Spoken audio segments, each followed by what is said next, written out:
Meus queridos e minhas queridas, meus futuros doutores e futuras doutoras, Rafael Novaes, dando então sequência às nossas aulinhas de ética. O nosso IE Ética, a ética para a primeira fase do exame de ordem, aqui no seu futuro que é ser advogado e advogada. Dando então sequência aí em nossas aulas, chegamos no tema que envolve processo na UAB. De maneira ainda mais específica, falaremos do processo administrativo, aquele processo administrativo para punir, o PAD, o processo administrativo disciplinar. Isto porque na aula passada nós já falamos aí, nas aulas anteriores, sobre as infrações e também sanções disciplinares, analisando as infrações em todo o artigo 34 do Estatuto e analisando ali as sanções no artigo 35, dividindo-as em censura, que poderia ser convertida em advertência, mas também em suspensão e até na possibilidade de exclusão dos quadros da ordem. Evidentemente, lógico, óbvio, que a Ordem dos Advogados do Brasil ela não vai aplicar uma punição dessa, uma sanção, sem lhe dar direito de contraditório, direito de ampla defesa.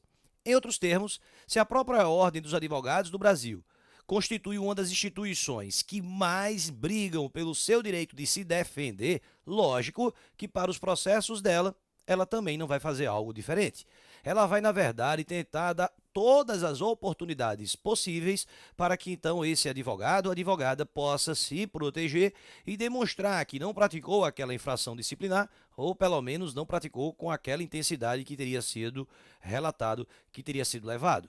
Mas antes de colocar a mão na massa, a gente vai começar a analisar dispositivos e que, para facilitar a nossa vida, eu coloquei uma ordem um pouco diferente daquela que está no Estatuto.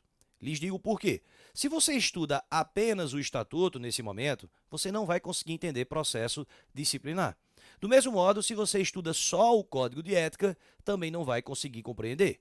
Para que você possa compreender perfeitamente como funciona o beabá desse processo, nós vamos precisar juntar e analisar conjuntamente as previsões do Estatuto e as previsões do Código de Ética. Em outros termos, só o Estatuto é incompleto, só o Código de Ética também. Então, para facilitar a nossa vida, eu já coloquei aquilo que há de mais importante para que você possa levar para a sua prova diretamente no nosso material que vai agora na tela. Olha aí, então o processo disciplinar e dos recursos está lá pelo Estatuto entre os artigos 68 ao 77, perdão, e no Código de Ética e Disciplina você encontra dos artigos 55 ao artigo 69. O que é que nós temos que entender de início? Que a aplicação dessas normas do processo na UAB, ela vai ser feita sem prejuízo da aplicação subsidiária da legislação penal aos processos disciplinares e 2, procedimento administrativo comum e da legislação processual civil aos demais processos. Rafael, eu não entendi muito bem isso daí, não. Vamos fazer o seguinte, para que você possa, então, entender perfeitamente. Olha aí, eu vou colocar aqui mais uma telinha aqui, para que você possa, então, entender, vamos lá. Pronto, vamos colocar aqui uma tela em branco, para que você possa entender o que eu estou aqui falando. Em uma tela em branco, para você poder entender, eu queria que você percebesse o seguinte. Quando nós falamos, então, em processo na UAB, todo mundo deve entender que processos podem ser processos para punir, né? O chamado processo administrativo disciplinar, que é o processo para verificar se o advogado praticou ou não alguma infração e, consequentemente, aplicar a penalidade se ele realmente tiver feito aquilo dali. O processo administrativo disciplinar vai ser regido, então, pelas normas da própria OAB, ou seja, o Estatuto é a OAB, mas também o Código de Ética e Disciplina, regulamento, provimentos. Eles é que vão estabelecer quais seriam o rito, o procedimento. Mas vamos supor que, diante de uma situação concreta, não conseguiram achar a resposta no Estatuto. Sim, meus queridos, talvez o legislador tenha sido falho, ficou alguma abertura, não acharam a resposta no Estatuto. Também não acharam no Código de Ética, nem no regulamento e nem em provimentos. E agora, vai deixar aquilo dali sem resposta? Não, se aplica às leis penais processuais penais, ou seja, Código Penal, Código de Processo Penal e também, por que não, a legislação penal extravagante. O que não pode é deixar sem resposta. Por isso, o operador ele vai ter que analisar a resposta dentro dos diplomas da própria OAB e, se não conseguir, aplica-se subsidiariamente essa legislação penal. Rafael, mas por qual motivo se aplicar a legislação penal de forma subsidiária? Porque nós sabemos que a legislação penal ela traz maiores garantias ao próprio acusado. A ideia de contraditório, ampla defesa, mas também presunção de inocência. Por outro lado, meus queridos, nós sabemos que nem todos os processos da OAB são feitos para punir. Talvez um processo administrativo venha a ser utilizado com outra finalidade, como o processo administrativo de inscrição nos quadros da ordem, de pegar uma segunda via da carteirinha que eventualmente perdeu, foi assaltado, ou mesmo para identificar se você, com aquele cargo de diretor, que nós vimos aí na aula de incompatibilidade e de impedimento, se com aquele cargo de diretor você pode continuar atuando. Então, como é que funciona o processo administrativo sem ser disciplinar, tá? Processo administrativo geral. Vai se utilizar novamente o EA, OAB, o Estatuto, as normas do Estatuto, do Código de Ética e Disciplina, do Regulamento e até mesmo de provimentos. Mas vamos supor novamente que não encontraram aquela resposta em nenhum diploma da própria OAB. Qual será então utilizado nesse momento?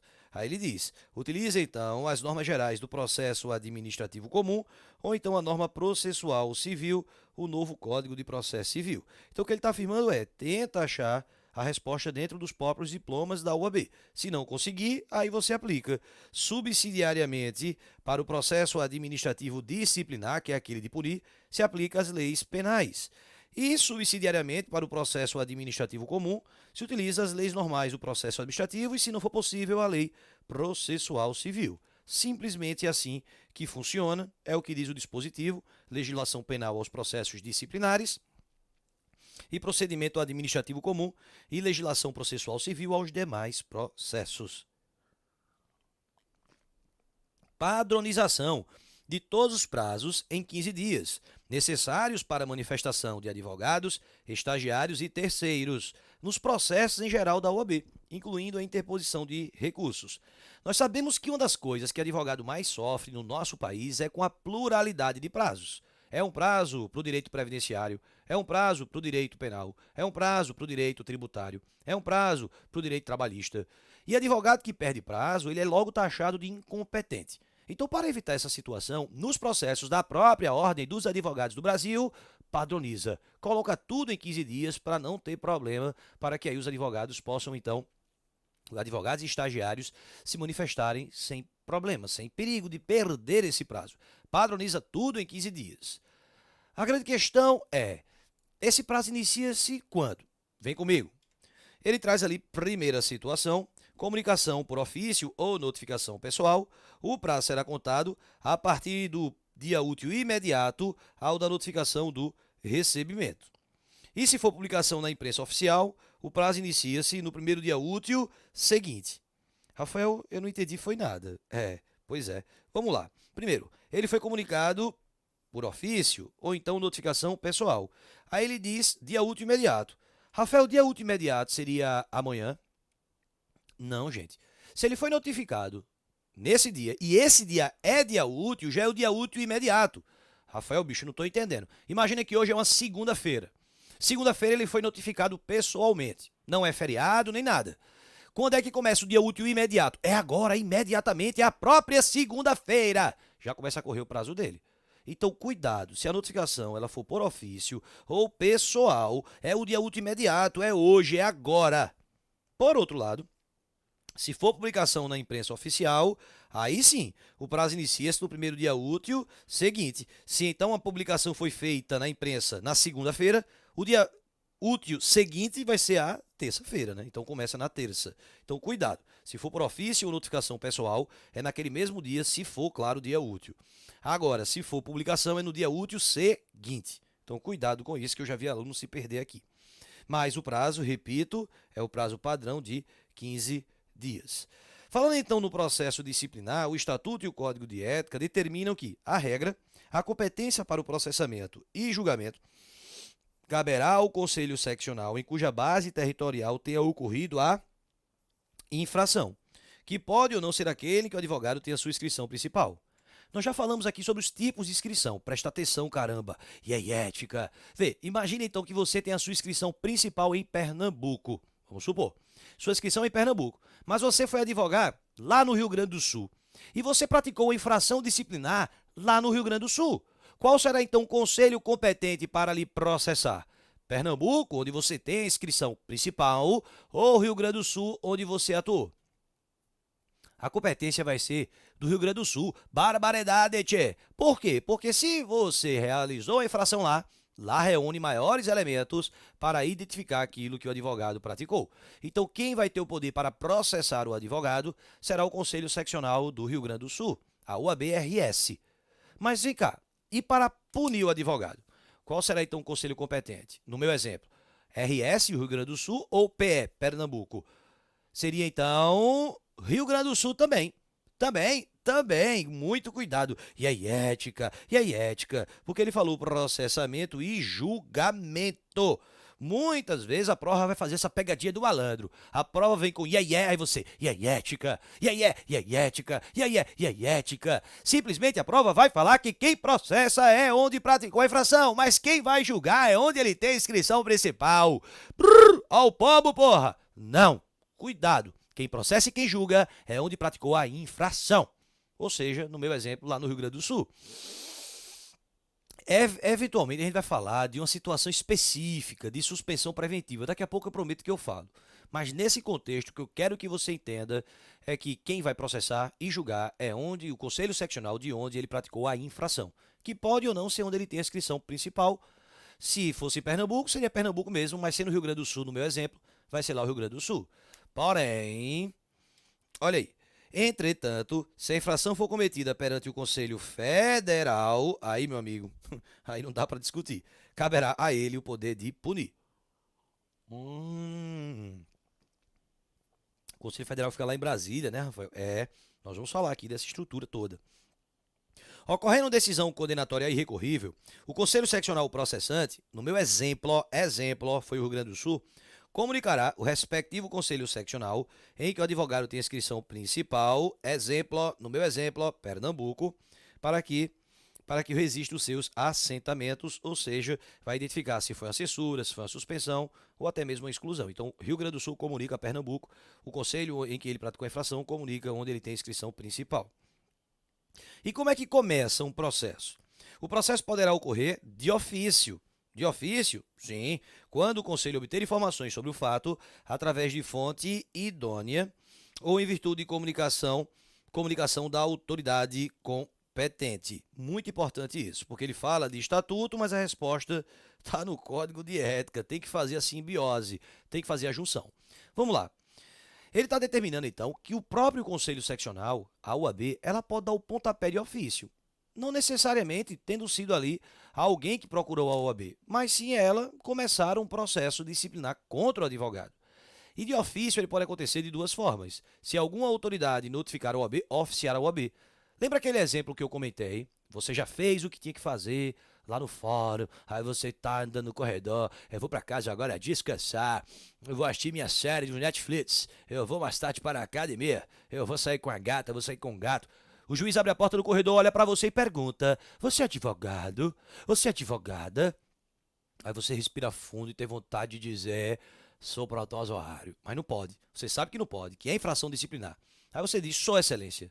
Sou advogado, sim. Pois bem, vem aqui praticar um ato. Excelência, não vou, excelência. Não, mas não existe defensor público disponível.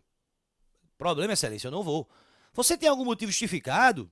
Não, excelência, eu não vou porque eu não quero, excelência. Passar bem. E vai embora. O juiz pode, então, de ofício, notificar a OAB para que a OAB instaure processo disciplinar contra você. Foi exatamente a segunda situação aqui narrada, a autoridade competente. Mas perceba que ele também falou quando a própria OAB obter informações através de fonte idônea. Rafael, uma vez eu vi uma questãozinha que falava lá que um outro advogado fez uma cartinha anônima e colocou debaixo da porta da OAB. Do outro dia, quando abriram a Ordem dos Advogados do Brasil, aquele conselho, quando abriram lá a sede, vira a cartinha. Isso é fonte idônea? Não. Não é fonte idônea, não. Porque o anonimato e a ética, o artigo 55, parágrafo 2º do Código de Ética, diz que anonimato não é fonte idônea. Senão, meu amigo, as pessoas iriam se valer do anonimato só para querer prejudicar a sua vida. Só para querer prejudicar a sua carreira, um invejoso ou uma invejosa. Então, por isso, o inimigo, né, uma inimiga. Então, por isso que não cabe anonimato. Também caiu uma vez uma questão no exame de ordem, não faz tanto tempo, que falava então exatamente sobre uma cartinha anônima. A OAB, sabendo que era anônima, arquivou. Mas tempos depois tomou conhecimento através de uma reportagem que falava de investigação da Polícia Federal. Opa, agora é fonte idônea ou não é? É, né, gente?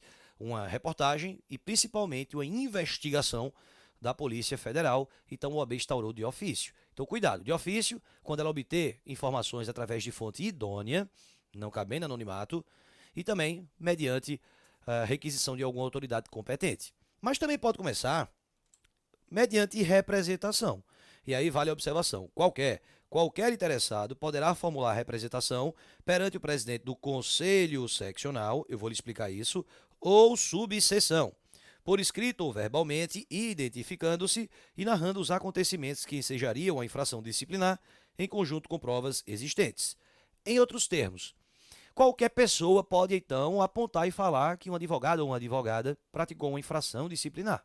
Detalhe é que essa pessoa não pode se valer do anonimato, por isso que foi dito que ela deve se identificar.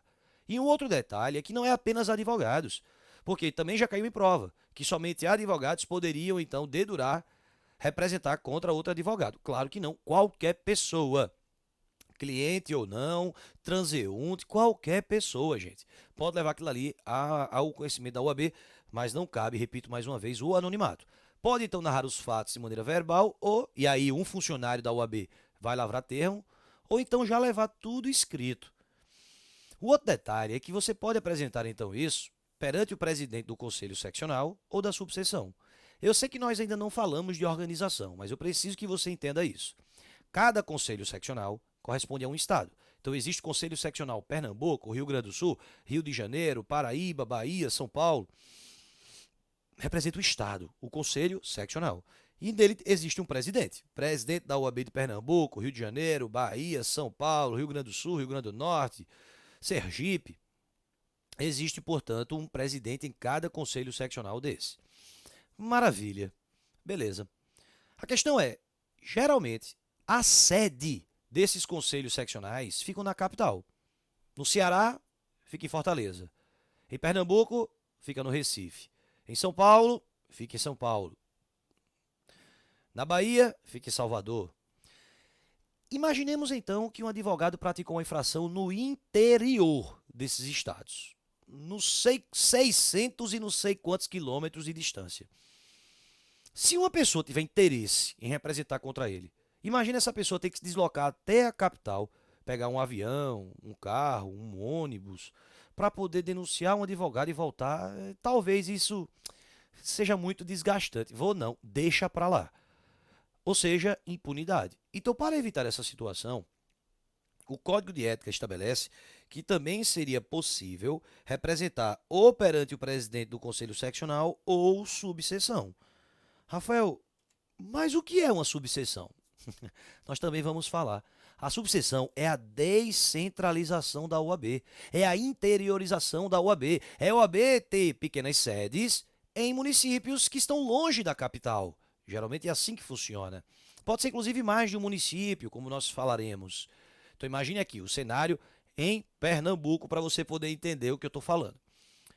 O Conselho Seccional tem sua sede em Recife, mas em Caruaru, que é o nosso interior aqui. Inclusive, eu tenho um dos maiores São Joões aí, né, festa junina do nosso país. Lá em Caruaru tem a subseção. Na Paraíba, a sede certamente fica em João Pessoa. E lá em Campina Grande, que tem também um dos maiores festas juninas do Brasil, vai ter uma subseção. No Ceará, eu falei aqui que fica em Fortaleza, o Conselho Seccional, mas em Itapipoca tem lá a sua subseção. Ou seja, a interiorização. Então, para que aquela pessoa que tem interesse em apresentar contra advogado não tenha que se deslocar até a capital, ela vai até o presidente da subseção. E aí a subseção, portanto, tem competência para receber essa representação e, se for o caso, determinar o encaminhamento para o Conselho Seccional para que lá possa ser processado. Então, cuidado, tá? Pode começar, portanto, de ofício, a própria OAB inicia, ou mediante representação, lembrando que não cabe anonimato e é ética nisso aí. Avançando, então olha aí o que nós vamos encontrar, o processo começa de ofício ou por representação, o dedo duro, não cabe anonimato. Compete ao Tribunal de Ética e Disciplina da respectiva seccional julgar os processos disciplinares instituídos pelas subseções, como eu havia dito, ou por relatores do próprio Conselho, com suas competências definidas no Código de Ética e Disciplina da OAB. Tribunal de Ética e Disciplina, vê que coisa interessante. Hoje, no nosso país, todos os conselhos, leia-se, todos os estados, todos os conselhos seccionais têm Tribunal de Ética e Disciplina. E geralmente se delega ao Tribunal de Ética e Disciplina o poder para instruir esse processo para punir o advogado. Exatamente porque lá vai ser considerado o órgão especializado da OAB. O Tribunal de Ética e Disciplina do Conselho em que detém a inscrição principal. Olha o pombo, cuidado para ele não cagar na sua cabeça. Cuidado aqui. O TED do Conselho em que detém a inscrição principal, o advogado, poderá suspendê-lo preventivamente, quando o caso tomar repercussão prejudicial à dignidade da advocacia, depois de ouvi-lo em sessão especial. Neste caso, o processo disciplinar deve ser concluído no prazo máximo de 90 dias. Rafael, não entendi foi nada. Deixa eu lhe explicar isso aqui. Veja, nós vimos então que quem vai processar e até julgar é o Conselho Seccional onde ele pratica a infração. Aí demos como exemplo inscrição principal em Pernambuco, porém a infração praticada lá no Rio Grande do Sul. Quem vai processar e julgar? Rio Grande do Sul. Mas vamos supor que a infração que o advogado praticou ali em terras gaúchas, barbaridade, tchê. Um abraço aí para os nossos amigos do Rio Grande do Sul, né? Tenho vários alunos aí também dessa região maravilhosa, esse povo super hospitaleiro e gente boa por demais, né? Lembro inclusive dos alunos lá da Faculdade de Direito de Osório, onde fui ministrar uma palestra exatamente sobre ética, né? E alguns me falaram também lá na região do Rio Grande do Sul existe um município, que é até curioso o nome dele. O nome do município é Antagorda, né? Gente, imagine você falar para alguém, né? Onde é que você mora? Antagorda. Você tá me ofendendo? Como é? Que história é essa? Antagorda é você. Calma, estou dizendo que eu moro no município de Antagorda. Pois é, gente. Essa é uma parte bacana de você se tornar professor, né? E dar aula fora do... Enfim, dar aula em todo o Brasil, fora do seu estado, né? É que você começa a entender nomes exóticos, né? Nessa minha caminhada, descobri Antagorda. Nessa caminhada, descobri Itapipoca, gente. Vê que nome bonito. Rancho Queimado, em Minas Gerais. Descobri um município em São Paulo que tem meu sobrenome, Novaes com I. Novaes. Pode pesquisar. Tem também uma rua em São Paulo chamada Rua Doutor Shibata Miyakoshi. Olha, Miyakoshi não, a coxa aí, viu? Mas tô fora. Brincadeiras à parte, gente, presta atenção. Praticou a infração lá no Rio Grande do Sul. Quem processa? Rio Grande do Sul. Quem vai julgar? Rio Grande do Sul. E não necessariamente, no meu exemplo, onde ele tem a inscrição principal. É em São Paulo, tá? A rua Shibata Miyakoshi. Bom, vamos supor que essa infração praticada lá no Rio Grande do Sul, por parte do advogado, vamos supor que essa infração tenha tomado uma repercussão tão enorme, negativa, que é necessário suspender preventivamente o advogado. Qual será então o conselho competente para suspendê-lo preventivamente? Onde ele praticou a infração, Rio Grande do Sul, ou onde ele tem inscrição principal, Pernambuco? Onde ele tem a inscrição principal, Pernambuco. Então, cuidado. Tratando-se de caso de suspensão preventiva, não é onde ele praticou a infração, não, mas sim onde ele tem sua inscrição principal. Vai ser dado uma audiência? Vai, para que ele possa ser ouvido. Caso ele não compareça, um abraço. Vai ser deliberado entre os conselheiros a suspensão preventiva. Agora, meus queridos, lógico. Se eu estou falando em suspender preventivamente o advogado, eu estou então falando em retirar dele o seu próprio sustento, a sua alimentação. Tratando-se então de suspensão preventiva, ela não pode durar para todo sempre. Tem que ter começo, meio e fim. Por isso que ele determina que deve ser concluído o processo no prazo máximo de 90 dias para que ele possa voltar a exercer sua atividade, se ele não for realmente punido, né, com suspensão ou exclusão. Ô Rafael, e se passar 90 dias e não terminaram? Aí ele volta a exercer sua atividade profissional. Então não é para suspender preventivamente sempre. É apenas, como foi dito no dispositivo, repercussão prejudicial à dignidade da advocacia. Aí sim poderia suspendê-lo preventivamente e quem faz isso é o conselho principal, onde ele tem inscrição principal. Passou 90 dias, não terminaram, ele volta a atuar normalmente. Avançando, instaurado o processo, o seu trâmite ocorrerá sob sigilo. Sigilo. até seu término, apenas tendo acesso às suas informações, às partes, claro, que estão envolvidas, os seus defensores, que estão advogando para ele, e a autoridade judiciária competente, quem vai julgar. Por qual motivo? Nós sabemos que, pior do que tudo, é o chamado julgamento social. Imagina que um advogado ou advogada está respondendo por um processo disciplinar, está respondendo por ele, ainda não foi concluído, está em trâmite e foi dada ampla divulgação. Evidentemente que a carreira desse profissional vai ser jogada no lixo. As pessoas vão falar logo. Sempre soube, não prestava para nada. Olha, não quero mais que você advogue para mim. Jogou no lixo a carreira dela. Passou o tempo e ela provou que não praticou aquela infração, foi até absolvida. Mas vai conseguir voltar? Não vai. Então, para evitar isso, para evitar julgamentos precipitados, julgamentos sociais, o processo vai correr todo sobre sigilo até finalizá-lo. E a gente até viu que, se for aplicada uma censura, não vai ser nem alvo de publicação, suspensão, tudo bem, exclusão sim, mas censura nem será alvo de publicação. Artigo 35, parágrafo único do Estatuto. Então tome cuidado, que é para não manchar a imagem do advogado ou da advogada. Então, durante o tramitar, não se dá informação para terceiros, apenas as partes, seus defensores e quem vai julgar. Avançando, recebida a representação, o presidente deve designar relator, a que compete instrução do processo e oferecimento de parecer preliminar. Guarda essa informação que eu vou te explicar daqui a pouco. A ser submetido ao Tribunal de Ética e Disciplina. Ao representado, será assegurado amplo direito de defesa, como eu já disse, a OAB ela prestigia contraditório e ampla defesa, podendo acompanhar o processo em todos os termos, pessoalmente ou por intermédio de procurador, oferecendo defesa prévia após ser notificado. Veja o que eu falei aqui em parecer preliminar. Eu falei em defesa prévia, parecer preliminar, defesa prévia. Rafael, eu não estou entendendo muito bem isso não. Deixa eu lhe explicar. Nem tudo que vai ser levado para a OAB realmente constitui infração disciplinar praticada por um advogado. Nós sabemos que nesse nosso mundo existem pessoas que querem apenas o nosso mal, né? A pessoa diz, olha, eu não vou valer do anonimato não, eu vou mostrar a minha cara. Porém, fulano praticou infração, quando não praticou. Ou então até mesmo um cliente insatisfeito. O cliente queria que você tivesse ganho a ação e você não conseguiu ganhar, não por seu motivo, mas porque o direito não lhe assistia. E ele mesmo assim vai lá querer infernizar sua vida. Então nem tudo que é levado para o OAB efetivamente merece ser apreciado pela ordem. Merece ser levado a cabo. Ou seja, é como se, dentro de processos disciplinares, e aí é um termo meu, Rafael Novaes, e é ética registrado, é um termo meu, é como se existisse uma fase pré-processual, equivalente ao inquérito policial lá no processo penal. Quer ver? Todo inquérito policial necessariamente vira processo penal? Não, nós sabemos que não.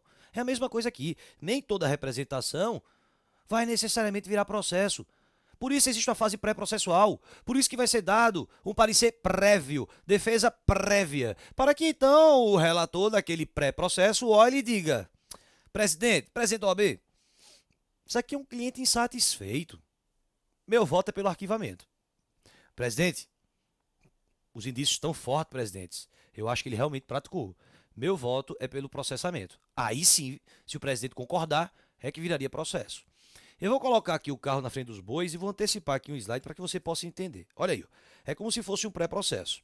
Então, de ofício, a própria OAB instaura, ou então por representação de qualquer interessado. Esse, então, interessado vai levar o presidente do Conselho Seccional, em regiões interioranas, como a gente já falou, presidente da subseção. Recebeu, tá tudo certo, não houve anonimato, trouxe ali indícios preliminares, o presidente, então, designa o relator por sorteio, que, evidentemente, se tiver tribunal de ética, delega ali ao tribunal de ética essa atribuição a um relator dentro do tribunal de ética e disciplina daquele conselho seccional. O que é que esse relator vai fazer? Ele vai juntar a ficha cadastral do advogado, certidão negativa ou positiva, verificar se ele tem antecedentes, verificar se ele praticou aquela infração na defesa de prerrogativa profissional, aquela questão de atenuante, verificar se ele já exerceu o cargo perante a OAB, entender como é que foi ali aquela construção inicial de fatos levados. E aí o relator, ele pode tomar duas posturas. Ele pode determinar notificação para esclarecimentos, ou seja, aquela pessoa que representou, essa que está aqui em cima, talvez não tenha sido tão clara. É como se fosse uma emenda da petição inicial. Então o relator pode chamar. Intime-se o representante para, no prazo de, nós sabemos que é tudo 15 dias, Apresentar esclarecimentos quanto à representação realizada diante da obscuridade de tais elementos do que aconteceu. Enfim, o relator pode pedir esclarecimentos. Esclareceu, ou então não foi preciso esclarecer, o relator então vai determinar a notificação do advogado, do representado, de quem está sofrendo a representação, para que ele faça a defesa prévia. Essa defesa prévia é no prazo de 15 dias. E ao final é que o relator vai dar o seu parecer. O relator pode dar o parecer pelo arquivamento. Presidente, isso é um cliente insatisfeito, presidente. Isso é briga de vizinho, briga de galinha. Meu voto é pelo arquivamento. Presidente, tem indícios de que ele praticou, viu, presidente? Aparentemente sim. Meu voto é para instaurar e verificar isso aí. Mas quem vai no final decidir? O presidente. Rafael, então quer dizer que o relator ele pode dar um parecer para arquivar e o presidente querer instaurar? Pode. Rafael, quer dizer que o relator pode dar um parecer para instaurar e o presidente querer arquivar? Pode. É evidentemente que o presidente vai ter que justificar suas posturas, suas atitudes. Então, vou ler novamente para que você possa entender, né? Então, fica em sigilo, ok. Recebida a representação, aqui, ó. Recebida a representação, o presidente deve designar relator a quem compete a instrução do processo e o oferecimento de parecer preliminar a ser submetido ao Tribunal de Ética e Disciplina. Ao representado será assegurado amplo direito de defesa, podendo acompanhar o processo em todos os termos, pessoalmente ou por intermédio de procurador, oferecendo defesa prévia após ser notificado, como a gente falou, 15 dias. Ofertada a defesa prévia, o relator poderá se manifestar pelo indeferimento liminar, como eu disse, briga de galinha, briga de vizinho, cliente satisfeito, decidindo o presidente do conselho, quanto ao arquivamento ou não, então ele pode querer instaurar. Admitida a representação, o presidente do Tribunal de Ética e Disciplina, após recebimento do processo, devidamente instruído, designa por sorteio o novo relator para proferir voto. Ou seja, o processo mesmo só vai começar depois do despacho do presidente. E aqui sim vira processo administrativo disciplinar. Deixou de ser uma fase pré-processual para ser um processo administrativo. E daí o que é que vai ser feito? Vai ser designado um novo relator. Para que esse relator faça o quê? Ora, para que esse relator dê um novo olhar. Rafael, pode ser o mesmo relator do pré-processo? Não. Porque talvez o relator do pré-processo já venha estar viciado. Ele já acredite que você é realmente culpado. Então, bota um outro relator para dar um novo olhar. Então, muito cuidado com isso. É evidentemente que nós não terminamos ainda esse tema de processo. Temos que finalizá-lo e entrar na parte de recursos, que é extremamente importante. Eu aguardo todos vocês na nossa próxima aula. Até lá!